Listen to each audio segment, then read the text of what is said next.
It's Wednesday night. You know what that means. Another edition of Bears Over Beers presented by Second City Gridiron. I'm Ryan Drosty here with my good friend Brian Orenchuk to talk a little Chicago Bears, to drink a beer or two. We'll see how it goes tonight, and to talk with all of you.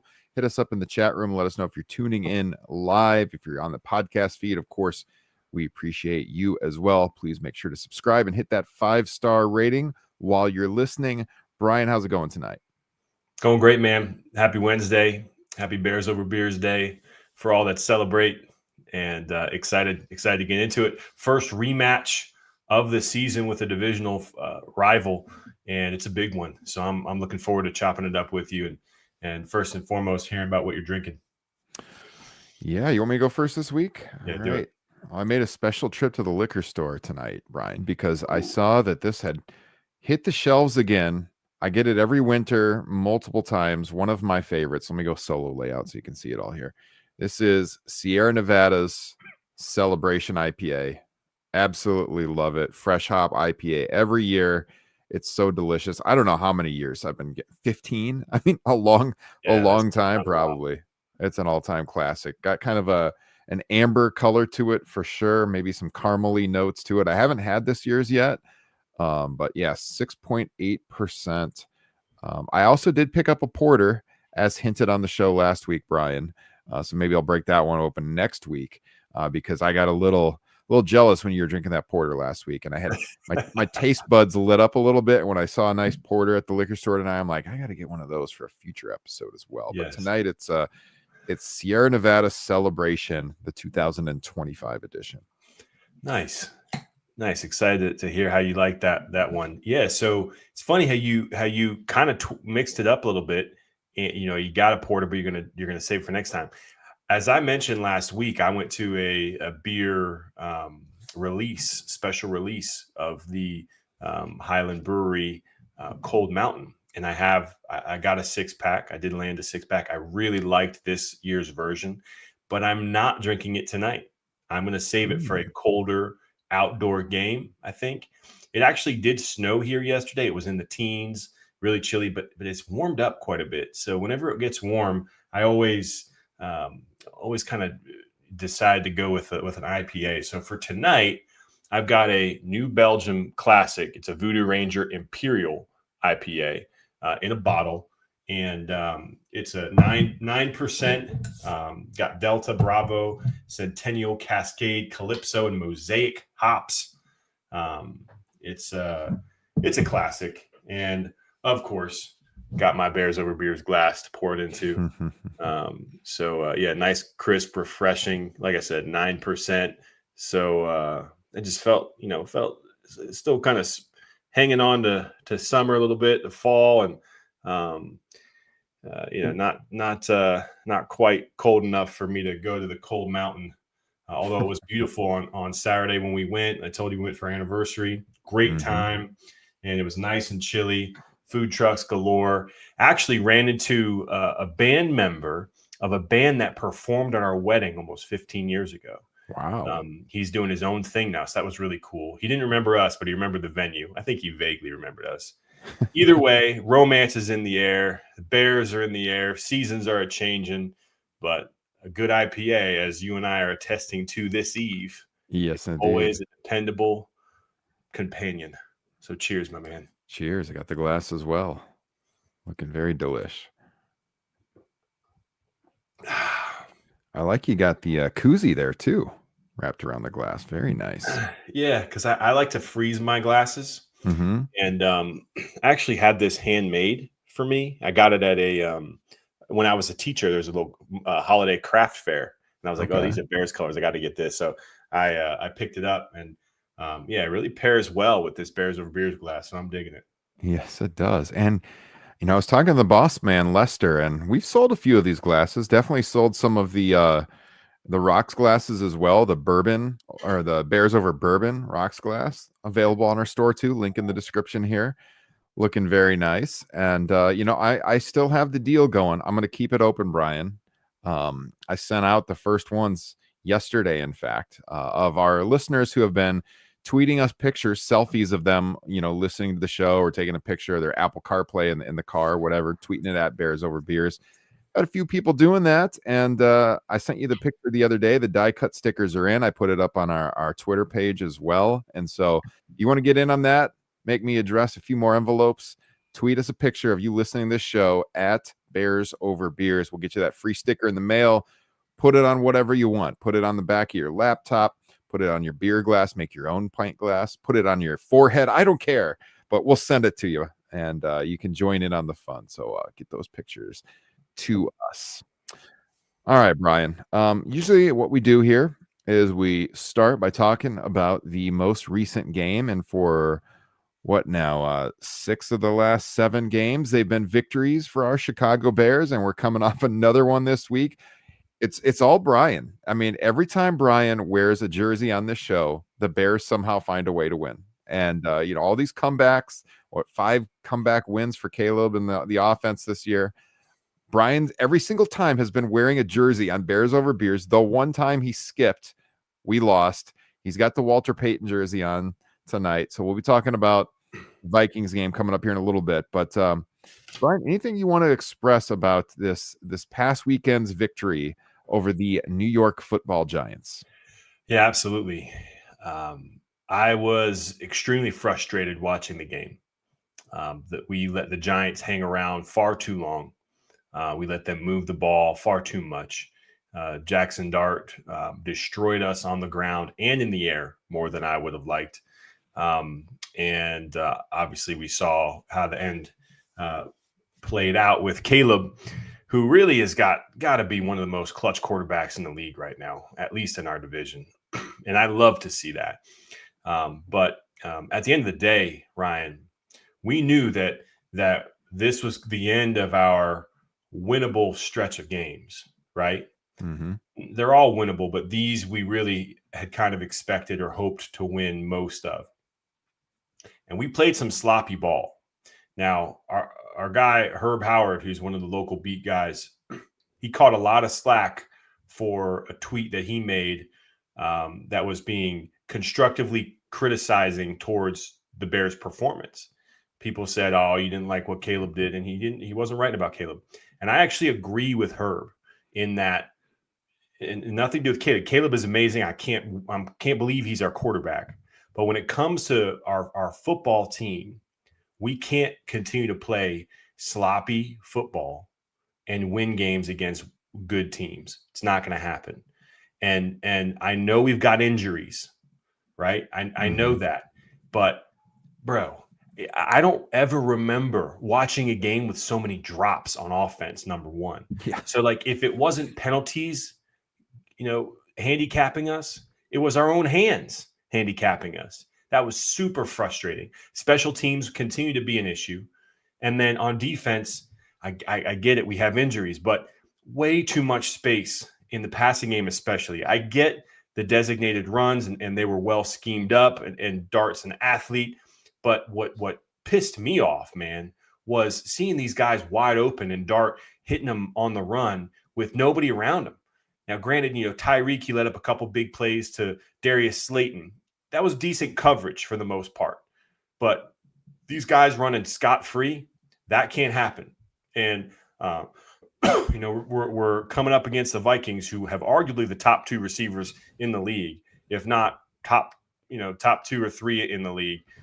Receiver units. We just saw one against the Bengals, and they put up like 700 yards against us. So we got to turn it around, man. And I appreciated how we lowered the penalties, but gosh, it'd be nice to play a complete football game. What do you think? Yeah, I mean, my blood pressure would certainly like it if the Chicago Bears could win in a blowout. I really thought, we did the predictions last week. I really thought that this was a game that they could win in blowout fashion. I think my prediction was like 34-17, something like that. And God, it was just, I was already like mentally watching it just as that game progressed, just preparing to take the L to a bad team, missing 2 of their 3 best offensive players, and then Dart gets hurt too.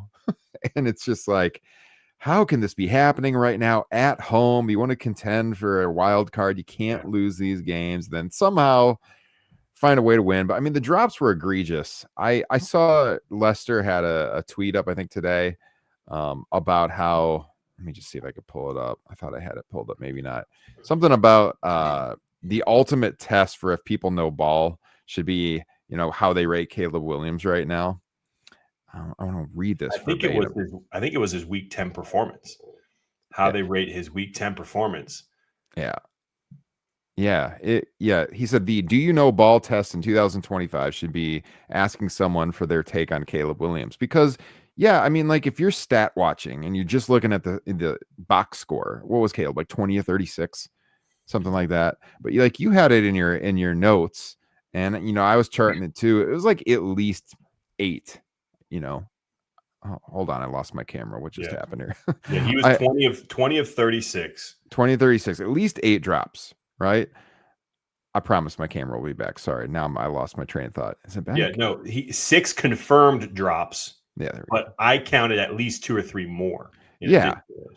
Right. So, all right. So Zacchaeus, who has been so reliable this year, and for him to be the guy dropping all those passes time and time again, dropping what should have been a touchdown, just a beautiful pass by Caleb down the right sideline in the corner. I mean, unbelievable throw. Should have been a touchdown all day. There's one to DJ too in the end zone, which was definitely a harder catch, but he could have had that one too. Oh yeah. So Caleb could have had 3 touchdown passes. He could have ran one in. He should have had over 300 yards passing. So, I mean, what I'm saying is you look at the box score, like, some of these division rivals that aren't watching the games, and I'm like, he's still pretty mid. Look at that. Right. But, no, man, he played a hell of a game. Yeah. He was unreal in that game. And then, obviously, the way that he was, escaping pressure, that reel that the team put out with the black and white to make it look like an old-time silent picture, that was awesome work, by the way, Chicago Bears team.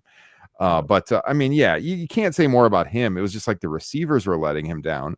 I agree with you on at least we're getting those pre-snap penalties fixed right now. There's still some egregiously called ones and not called ones, like the knee to Caleb's head.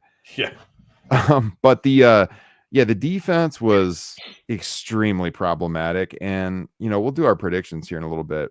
I'm not feeling great about this game. I think the Bears have a good chance to win. I'm just, the depth issues in the secondary. You said it. I mean, the talent that they have in the wide receiver room in Minnesota.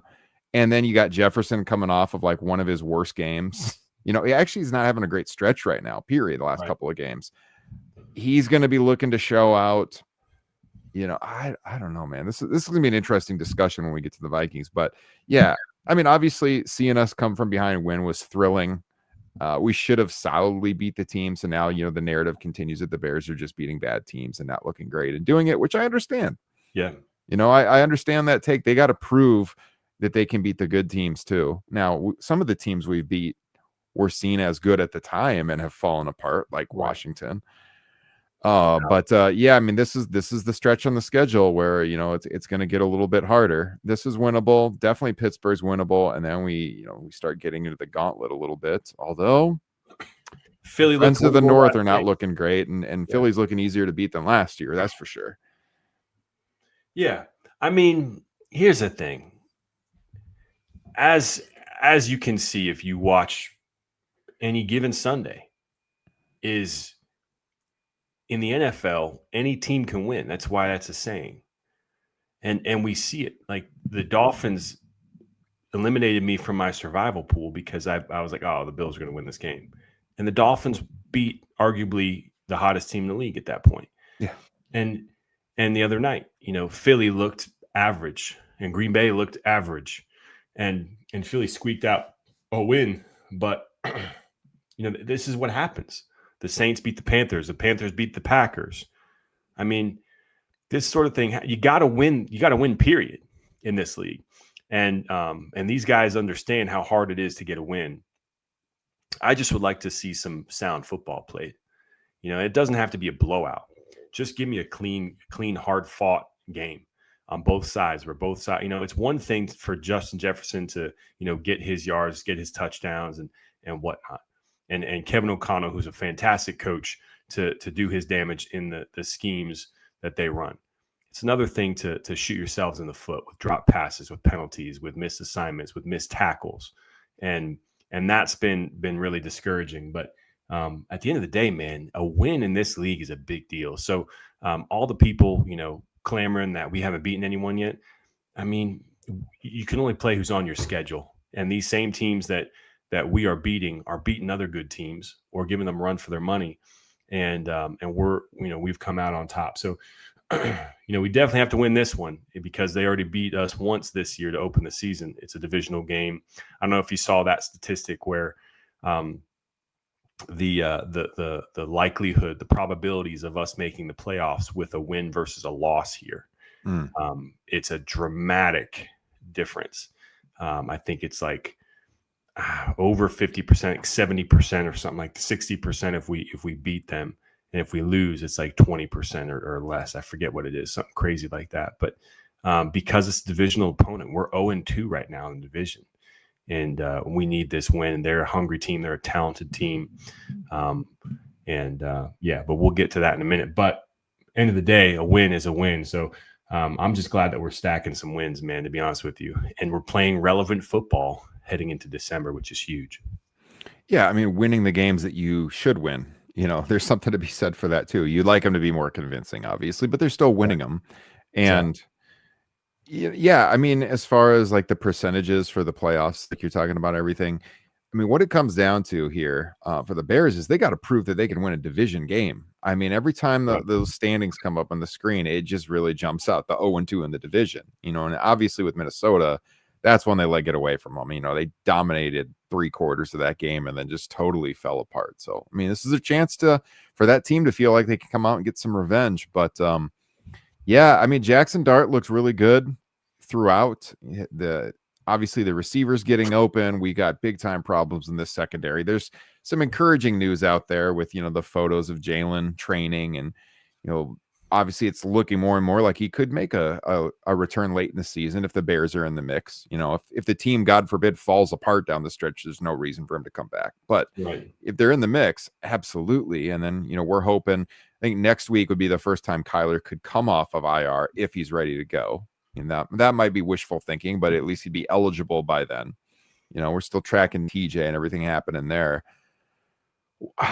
We'll see. And then, we'll talk about Minnesota in a second, but they got a couple of health notes we're going to talk about, I think, too. And, obviously New York, they were banged up big time. And, we dodged a bullet not playing some of their best skill position players. But, and we took out their head coach yet again. Was this like the third time the New York Giants have fired their head coach after losing to the Bears in the last few years? I think I saw something on that. That's funny. Yeah, it seems like it. I don't know the stats on it, but it does seem weird like that for sure. 2019, 2021, and now 2025. Wow. The Giants lost at Chicago and then ended up firing their head coach. I don't know. They're probably thanking us. Who were their coaches? 2021? Shermer and Judge. Okay. Yeah. Okay. So I could pull it up quickly because I saw a tweet about it, and I sent it to a buddy of mine, Frank, who's a big time Giants fan, actually lives out there. And he said, so if I'm going by the pattern, the Giants will lose to the Bears in 2031 and fire the coach then. Yeah. Sorry, Frank. So yeah, felt good to get the victory. Definitely concerns, but obviously until the Bears do something convincing against a team that people see as good, quote unquote good, then the talk's going to continue of how good really is this team. But I thought you made a great point about any given Sunday, because Brian, I picked up the Bills defense in fantasy football, and that was a terrible move going up against the Dolphins this past week. I thought, oh, hell yeah, I need a streaming defensive team. Let's go with the Bills against the Dolphins, and that sure backfired spectacularly for me. Yeah. And that's the thing, is take a win when you can get it, especially at home, right? I mean, we had to have that game, and it comes down to the division games now. Like I'm excited to see, excuse me, take 2 against the Vikings. Our first game was week 1. Mm-hmm. We had so many new faces, completely new coaching staff, roster, scheme. And since then, we couldn't run the ball. Remember early in the season, we could not run the ball. Yeah. And since the bye, we're like top 2 or 3 best running teams in the league. So I'm looking forward to seeing that. But against the Vikings earlier in the year, Swift had 17 carries for 53 yards, 3.1 yard average. DJ Moore had 3 carries for 8 yards. Kyle Monangai didn't get any carries. Roshan Johnson didn't get any carries. Caleb Williams was our leading rusher, 6 carries for 58 yards and a touchdown. And I think that's why I'm wearing a Sweetness jersey right now. I think we have to get back to black and blue football this week, bro. And I love what Caleb is doing. I'm really ecstatic about our rookie receivers, Luther Burden and Colson Loveland. Those are only 2 guys, as you saw in my notes, only 2 guys that I counted didn't drop a pass. Yeah. In that game, they did it in the fourth quarter when we needed them the most. That play, that arguably the best play of our season, where Darnell Wright stonewalled Brian Burns. Caleb spun out of contact, hit a man, rolling to his left, across his body to the right, and it was Colson behind him on that dart and just snagged it out of the air, hands catch. It was huge. Mm-hmm. And then Luther Burden, that deep comeback route that he ran, and then got an extra 15 yards just barreling his head down through the defenders. These are clutch plays from our young guys, and I love what I'm seeing in the passing game with Caleb. And think about it, like you said, if we didn't drop those passes, all of a sudden he's got 300 yards passing and 3 TDs or something like it. Mm-hmm. But this week, I feel like it's going to come down to running the ball. I think we need to run the ball and enforce our will against these Vikings. They've been more susceptible on the ground lately than they were early in the season. And that's what I think it's going to come down to. Then get some play action involved with Loveland, with Burden, with Rome, and go from there. But yeah, I think the run game is going to be huge this week. Yeah, I mean, Minnesota, like, their defense has had some issues, but last week they played good against Baltimore for the most part. Like Lamar, 176 yards passing. Derrick Henry only ran for 3.8 per carry, 20 carries for 75 yards. So they contained the rush pretty well last week and contained Lamar. I think Lamar was only sacked once in the game, though, if I'm not mistaken. I'd have to look that up. Yeah, just one. Yeah, just one time. But I gotta say, Derrick Henry's washed. He looks completely washed this season to me. Yeah, we saw him against us. He did score twice, but he had a similar yards per carry against us. And you mentioned fantasy earlier, and I know we've talked college running backs before. The guy who I think might end up replacing Derrick Henry and be absolutely lethal there. This is a massive sidebar for those of you listening, but talking about a washed Derrick Henry, who's going to go down as one of the all-time greats. But I think Jeremiah Love can end up in Baltimore. I think he has a more similar play style, matter of fact, than Derrick Henry does. And their straight line speed in their prime. Obviously, Love is more agile, more nimble, and he's a better pass catcher by far. He's pretty much a receiver. But he's someone who I think could, how a lot of these college programs will just reload with talent year after year and stay at the top. You don't see it as much lately, but I think the Ravens could do that with Jeremiah Love. I think he's a realistic landing spot, unless they go on a deep playoff run, which I don't anticipate. But anyway, point being, the Ravens I think are not scary on the ground. I think Keaton Mitchell actually looks like their best running back, and you could see against the Vikings last week he had 4 carries for 31 yards. It's almost 8 yards per carry. And he did the same thing against us. So I think if we get Swift out in some space, pound it with Monangai, who is more agile than Derrick Henry, and I think we're blocking better than them, I think that's what it's going to take, because we didn't run it against them last time we played them. Mm-hmm. And I expect that to be a difference maker in this one for sure. Yeah, so let's keep talking about this Minnesota game then as we preview this here on Bears over Beers. Definitely going to be some opportunities to score. We know the Bears have been putting up points this year. Top 10 highest scoring team in the league. I'm not even sure what our rank is this week. I haven't looked up the updated rankings, but we've been top 10 pretty much in scoring all year. since this offense got on track. And Minnesota has given up 24 points or more in the last 4 games. You're going to be playing on that fast track up in US Bank Stadium, indoor game, no cold, no swirling winds, no snow coming down like we had at Soldier Field this last week. And yeah, I mean, I like the idea of getting the run game going and then play action and making a play down the field. What do you think about Luther Burden playing ahead of Zaccheaus based on the game that Zaccheaus had? Because like Zaccheaus has been a safety valve for Caleb. He's been kind of a go-to guy all year, but then he had such a bad game. It was such a bad game that on that game-winning touchdown, I mean, everyone's seen it. Zaccheaus was wide open, but Caleb decided to just run it in for himself. I don't know that he saw him and he just made the choice, I'm not going to give him the ball, but that's what happened.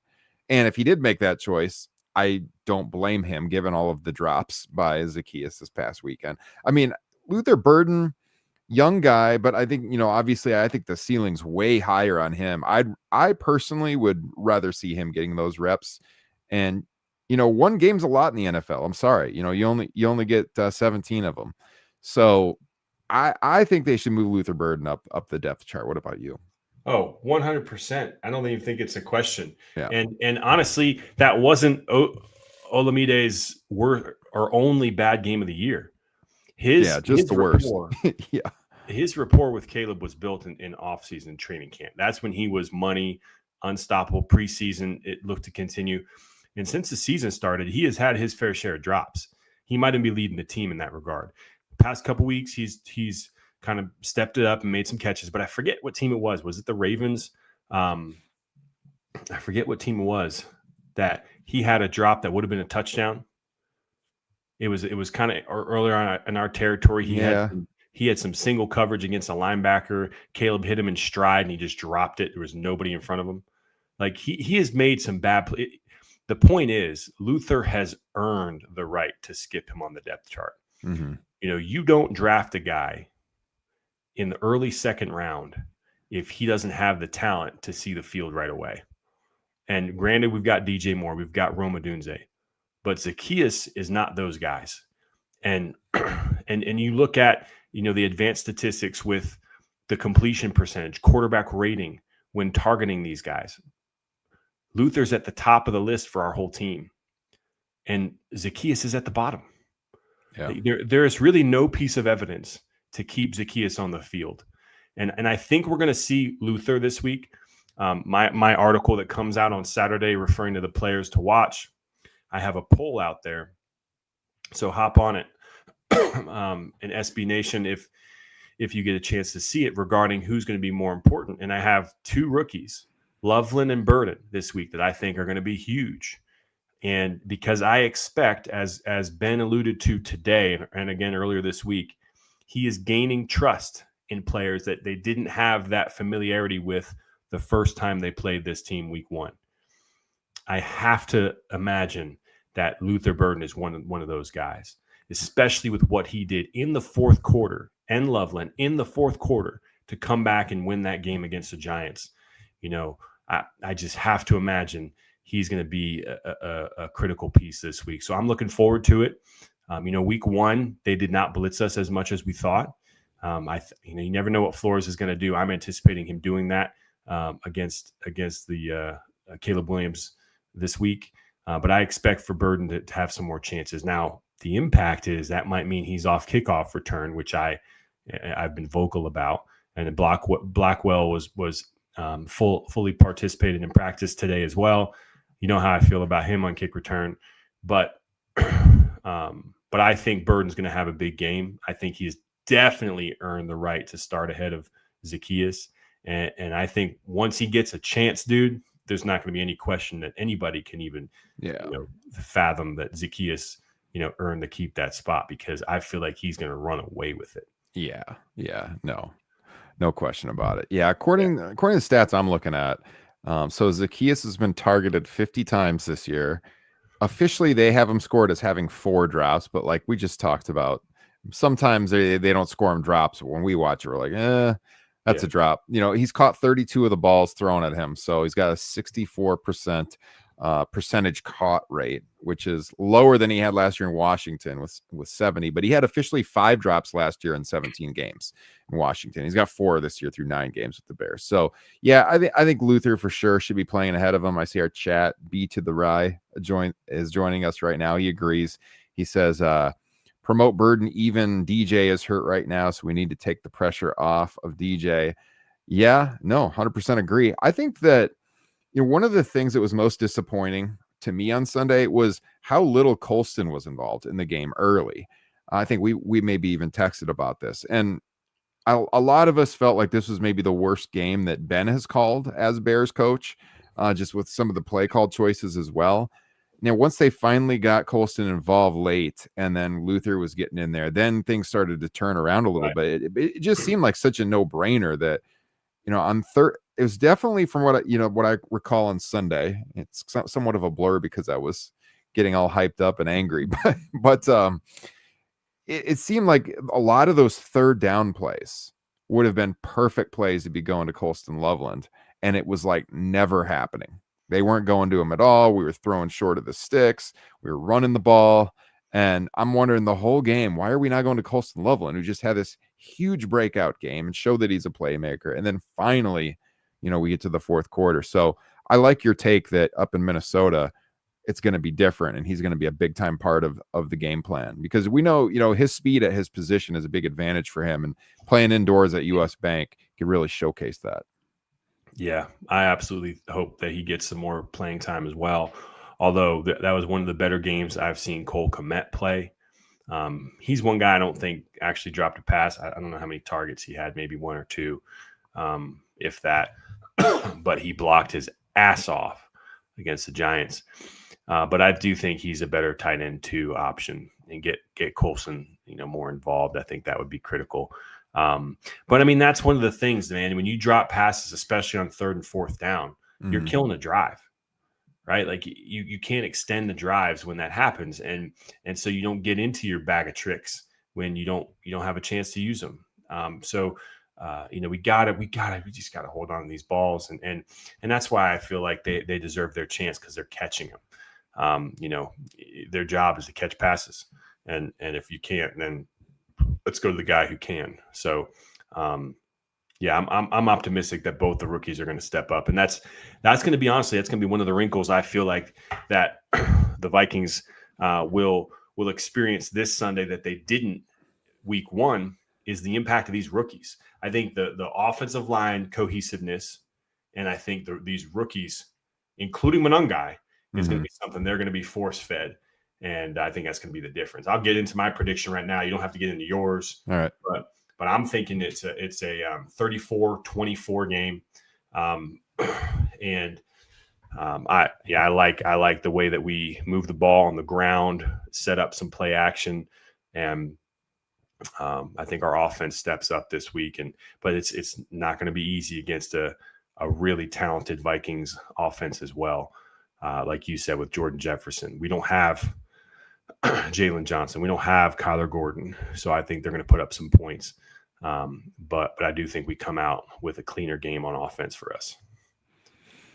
Yeah, I mean, let's talk about the quarterback right now. So I don't really know what's going on with McCarthy. I texted a buddy of mine about it to see what's the scuttle up in Minneapolis, because he lives up there. So McCarthy supposedly, like he banged up his hand in the game. He's got, I guess, a bruise on his throwing hand. And I saw that I think it was Kevin Seifert had a report out from their open portion of practice today that McCarthy's hand was wrapped. His right hand was wrapped. He was tossing the ball around with his left hand, at least when the reporters were in there. And he said something I'm paraphrasing, something along the lines of, well, if this is a troll job or something, it's a pretty good one.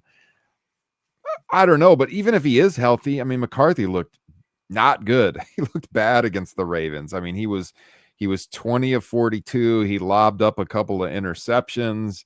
He's essentially a rookie this year, playing wise. And he looked every bit of that. I mean, I don't know what the guy's ceiling is. We're not making any like broad predictions right now, but I mean, as of right now, Caleb Williams is a far better quarterback than McCarthy. Like, it's not close. And the Bears definitely have the advantage when it comes to the quarterback. And usually, if the teams are fairly close in talent or how they're playing, that's gonna be your tiebreaker right there. And McCarthy's coming off just a brutal game.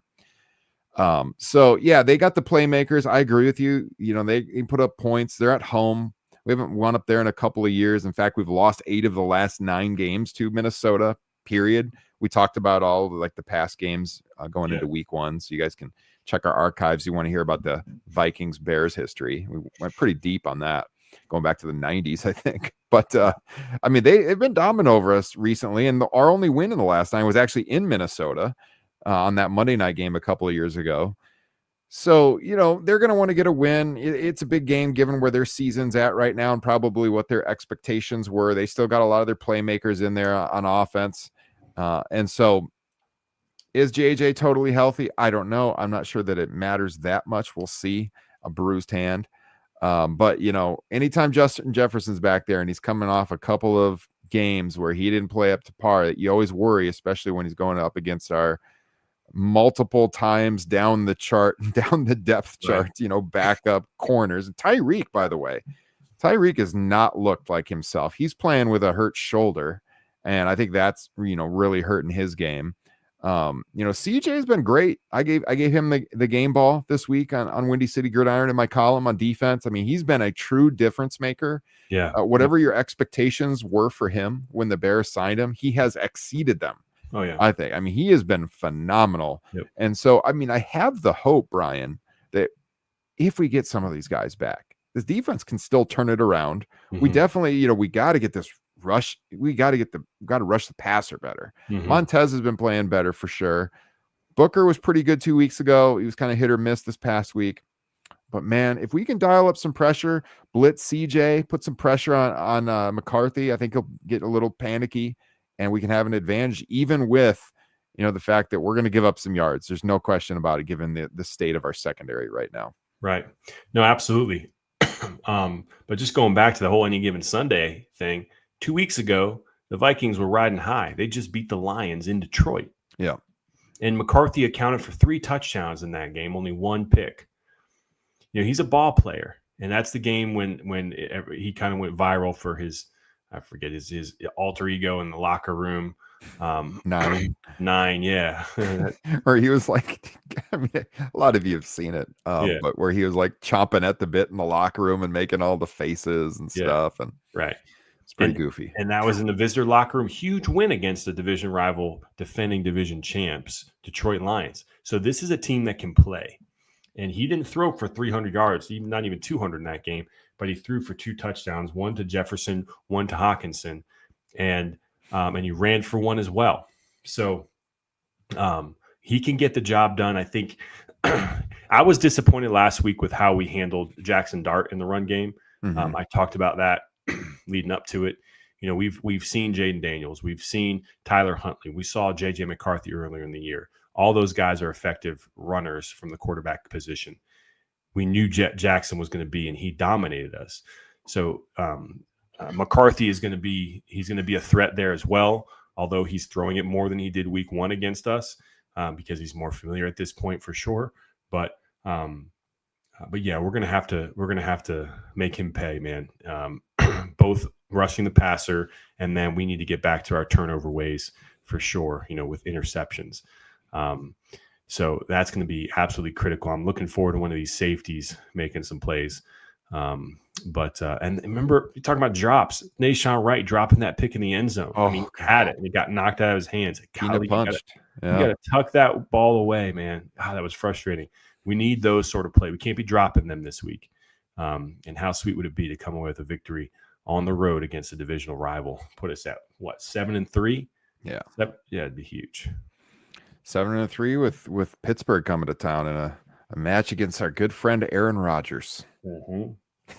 That would be sweet. I mean, that would be sweet. I mean, you got a real chance to go into then Philadelphia on Black Friday at 8-3. So I mean, I think again, looking at the gauntlet of the schedule that's coming down the stretch. Although again, I think some of those games are more winnable than maybe we thought at the beginning of the year. Still, it's a tougher schedule than what we've had of late. You got to stack the wins where they're available here for this team, and this is definitely one of them. Given where Minnesota's been, I am also a little bit worried about McCarthy running, 48 yards against Baltimore. He could run if he has to. That was on 5 carries. And the fact that we couldn't stop Jackson Dart, I mean, he was going wherever he wanted. Yeah. Our rush defense in general has not, it looked for a while like we were starting to fix that because we had TJ and Kyler out there briefly. And that's when the run defense started to look better. And now those guys are both out again, and it's a problem. Yeah. So that could be a real problem on Sunday for sure. So I definitely don't feel like confident in a way that I did, when we played the Giants. Like last week on the show, I thought we doubled them up. This is a game I'm definitely a little worried about. I think the Bears can win it, maybe even should win it. It's a tougher call. I'll pick the Bears to win. I'm going to say, I'm going to go 34-27. What score did you say? I said 34-24. Okay. I'll give Minnesota 3 more points. I'll say 34-27. I think it's going to be a nail biter. I wish it wasn't. I'd love to have a game we won by 20 plus points. Feel real nice, but I don't think this is going to be that game. And so Minnesota, we've talked about this on the show. I think we talked about this when we did the show the week of Halloween, didn't we? Were talking about villains and rivals and stuff. Yep. And it's weird because like they're a rival team, but like I said on that show, I don't have the same kind of hate for them that I do like Green Bay as a fan. Not that I hate Green Bay, but like as a fan, you know what I mean? Right. The rivalry. For sure. I like Wisconsin. My sister lives in Wisconsin. I just don't like the Packers. Yeah. So I'm the same way. And I feel the same about the Vikings as I have about the Lions for the most part my entire life, up until recently when they've started to feel some success and get a little, overzealous and talkative on the interwebs. That's been something that I've not really appreciated. But you're right. The Vikings have just been a team that you kind of respect, and you want to beat them. But it's definitely not been that level of animosity for sure. But I mentioned John Randall from back in the day. Yeah. Kind of one of those instigators, the players that dominates a game. And but he's a great player. He was fun to watch, especially when he wasn't playing Chicago. But yeah, this team, I don't really see anybody on their team now or feel like anybody is kind of in that vein. Harrison Smith, he kind of ruined Mitch Trubisky's career, but with that late hit that hurt his shoulder. Remember that? Yeah. But even then, like I liked him coming out of Notre Dame. He's extended his career. He's a good player. I don't really have that. Josh Metellus, I'm a huge Josh Metellus fan, safety linebacker from Michigan. Heck of a player. I love Brian Flores, what he's done I love Kevin O'Connell. Yeah. I respect him. Aaron Jones, I don't like because he was a Packer. That's why he's got the stink of cheese on him still. Yeah. But he's a bear killer. Like he didn't play us week 1. Remember? He didn't play us. But as I mentioned, watch out for Jordan Mason. Jordan Mason came and dominated, had almost 5 yards of carry and kept he was their offensive MVP because that was when McCarthy was kind of finding his footing still. Yeah. But I don't really have any of those guys. Even Justin Jefferson. I know he's just so good and fun to watch. It's hard to hate him, right? He's like a silly kid, just playing ball. So they don't have anybody, but we got to get this win, man. Yeah, got to get this win. Yeah, I was kind of hoping to go to this game. I know I mentioned it on the show. Yeah, I'm not going to be able to go, unfortunately. My buddy that lives up there, I told the story about he was at that Monday night game. The Bears won in a suite, I think. But he's not going to be able to go to the game this weekend. So, unfortunately, I will not be there. I've still never been in US Bank Stadium. It's 3 hours from my house, and this would be a good one to go to. But yeah, not going to be able to go. I did see the tickets on this game are pretty high on the secondary market. They know Bears fans will pay up for sure. And sometimes you go to Vikings game and it doesn't cost really that much compared to going to Soldier Field. Like the tickets are very reasonable, but they are jacked up for this game. Anytime the Bears are good, people know Bears fans travel. So unless I could get hooked up, from a friend that lives up there, the odds were not good for me going to this one. I hope to go sometime. I've said it before. Like, my wife's a Minnesotan. I love Minnesota. It's one of my favorite states. Minneapolis is a great city. We go up there all the time. I really, really like Minneapolis, but I hope the Bears kick their ass. Yeah, We'll see what happens. absolutely. Yeah, I would love to go to that game too. And I feel like you'd have to look at the stats. I mean, you already did kind of mention it. We've lost 8 of the last 9 against them, so we don't have much luck, especially in their new stadium. Definitely not. But yeah, and they've got, there's a lot of publicity with how loud it can get there, and how teams have to pump noise in for practice. And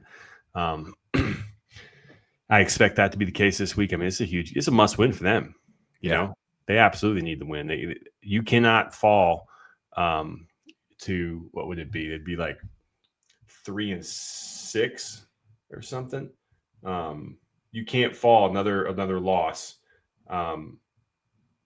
Let's see, they'd be 4-6, and it'd put them 1-4 at home. You can't do that in an NFC North battle, the gauntlet. Arguably 4 playoff teams could come from this division. You cannot go to 4-6. No, I mean, it's going to be so tight down the stretch with, the NFC West, and that's going to be the other division trying to get multiple teams in. And we've talked last week about how that game in San Francisco. Oh gosh, I think second to last game of the year. That's going to be a huge game. So that's going to be must-watch TV. We want to stay above some of these teams in the division, which now we are ahead of Green Bay, ahead of Minnesota right now. We got to be winning these division games. So I was actually looking up what our record is in Minnesota at US Bank, because I believe it opened in 2016. So we lost there in the 2016 season. We lost there in 2017. We won in 2018, 24-10. 2019, we won again, 21-19, and we won there in 2020. So we won there 3 years in a row, and then won there in 2023, that Monday night game, 12-10. So I actually won there 4 times. It's like, What is that? That's close to like a 500 record up there. So the Bears have actually been pretty good at US Bank Stadium now that I look at it. Nice. So, cool. Yeah, I'm sure there'll be a lot of Bears fans there. It's not too far away. We'll see. We will see. And, next week we'll be drinking on the show as always, either celebrating a win or talking about being 0-3 in the division, which would not be good. Drinking on the job. Drinking on the job. How's yours going down, man? This celebration I'm celebrating. It is good. I've already finished mine. I've moved on to my second brew. It's a non-alcoholic. It's finished tonight. It's a new one. Actually, I don't think I would quite recommend this as a non-alcoholic. Not terrible. Okay. Brew dog. But I wanted to try something new, non-alcoholic variety. Just because it's still a weeknight. Folks got to work in the morning. My kids don't care what time I'm going to bed. They're going to wake up at 5 and get ready for school and all that. But yeah, I'm excited to keep on pounding them and then do the dark ones, the winter ones next week. Oh yeah. Yeah. I actually had a beer before the show, which I don't often do, but the wife made chili, and I always got to have a beer when I have chili. It's been cold out. So it was like the first time I had chili this winter, or late fall. And I cracked open a Coors Banquet. Nothing heavy, but always like a Coors Banquet. Yeah. But it's supposed to be 70 degrees here on Saturday. So it's going to warm up again. I'm going to try to get my Christmas lights up. Be a good day for that. I mean, last weekend. All right, we're off the Bears. We're going off the rails. I'm going to tell the story because it's amusing. So, how like right before it snows in the Midwest, you want to mow your yard like one last time to get the grass nice and short. So in the spring when the snow melts, it's not like all long and matted down and terrible looking. So, I got a riding lawnmower, a decent sized lot. I'm like, I'll get this one last mow in. And now, of course, the sun's going down at 5 o'clock. Right. And, I get home at 4 o'clock. So I got to get this in quick. I go out there to mow the lawn. It's supposed to snow Saturday. So I got to do it Friday night. Will not start. I'm like, you have got to be kidding me. And it's definitely the battery. And so I took that battery out, went over to the store, got a new one, came back. and then ended up mowing the yard. There was a little bit of sunlight by the time I got the battery in, but I did probably 3/4 of it for the first time using the headlights on my riding lawnmower. Oh, nice. I was out there. It was windy. It was cold. I'm getting the yard mowed, and now it turns out this Saturday it's going to be 70 degrees, and I could have just waited.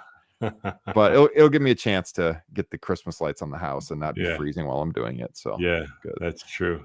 That's nice. Yeah, I was in the same boat, but I was out of town this past weekend for my anniversary, and then it snowed, so I didn't get that last cut in. But I've been telling my wife I need to get one more cut. I need to get one more cut. That's so funny you were talking about that. And yeah, hopefully I'll get to it this weekend. But yeah, that's hilarious. I'm thinking like, why not? It's like, of course, the last mow and my battery dies, and it's been working fine up until then, and it was fully charged and everything. It wasn't that long ago, and then all of a sudden, it's a 5-year-old battery. That's about probably for a riding mower. They're small batteries; they don't last a real long time. So yeah, it was simple enough to take it out and get a new one. But man, I was hot, Brian. I was not happy about that. I'm like, let it die in the spring. I need one more mow right now. Come on, man. We call that Murphy's Law. And we're well familiar with Murphy around these parts, and we could have a whole nother podcast talking just about Murphy's Law, being a girl dad, being a dad, being a husband, you name it. But that's not what we're here for. We're here to celebrate the victories, yes, to support in the losses, to commiserate with our brethren and sisters, yes, and chop it up talking Bears football. So appreciate you guys joining us. Let us know what you're drinking. I don't think I've seen that today, what you're drinking. Although I don't have the chat. I'm not looking at the chat. So if you're chatting, you gotta make sure Ryan sees it because he's been busy. Yeah, I haven't seen any chats about what people are drinking, but I mean, even if you're listening on demand or you're watching this on Friday night or Saturday night, get ready for the game, just leave us a comment on the video. I check them. I always check to see if people are commenting or tweet it at us at Bears Over Beers. You can follow Brian too at Brian Orenchuck. I'm at Ryan Drosty on Twitter. Yeah, you'd be one of my 25 followers on Twitter. You're over 200 now, I think I saw, right? Yeah, we'll see. I feel like these weird bots jump on, then they jump off, and so like fluctuates. But how about this, Ryan? If they send you a picture of their drink whilst listening, would that also get them tagging everything like we talked about? Would that also get them a sticker? Oh yeah. Okay, absolutely. Nice. There you go. Absolutely. I like that. So rather than a picture of like the artwork of the podcast, just tweet us a beer and say you're listening to Bears Over Beers. Or a wine or a non-alcoholic or a bourbon, whatever it might be. Yeah. Tag us and get you a sticker. I like that.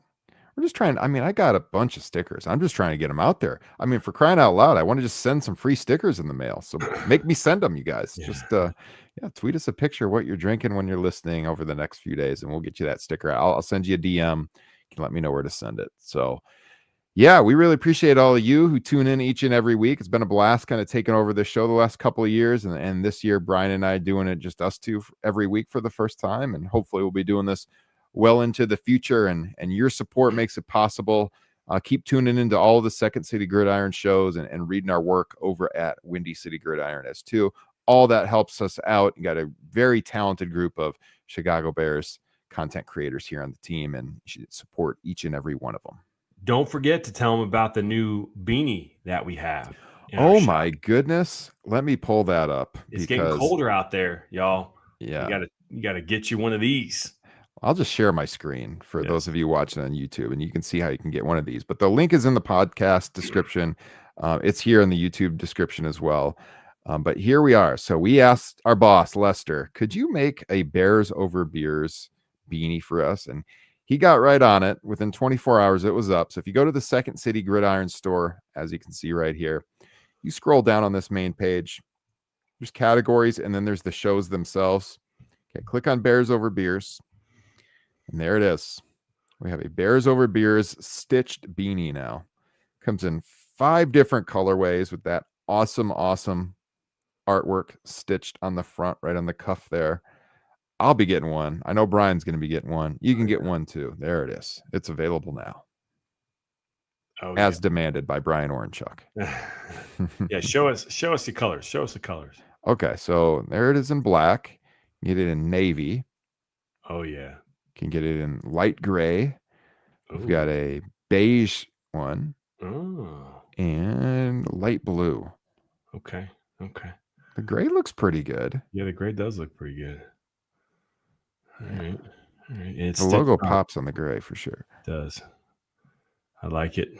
Yeah, so there you are. You can support the show as the weather gets cold, and of course we've got t-shirts, we've got hoodies. Appreciate everyone who's picked up some of this gear already. I know there's been a few of you. I've seen some pictures out there on Twitter and even over on Blue Sky. So people are picking up our gear. They're drinking out of the rocks glass, out of the pint glass, and listening along. And every time we see something like that, it makes doing the show worth it. I love seeing the show getting out there like that, and people enjoying it, and people rocking the merch and all of that, and soon the stickers as well. So Absolutely. yeah. All right, guys, we're gonna wrap. We are right up on our usual 1 hour show. So again, follow us on all the socials. You can see our usernames right there on the video feed, and at Bears Over Beers on Twitter as well. We'll be back next Wednesday night, same time, 8 o'clock Central. Win, lose, or tie. But let's hope it's a win, guys. Let's bear down. Let's get that victory. Brian, it's been a blast. Cheers, my man. All right. See you guys next time.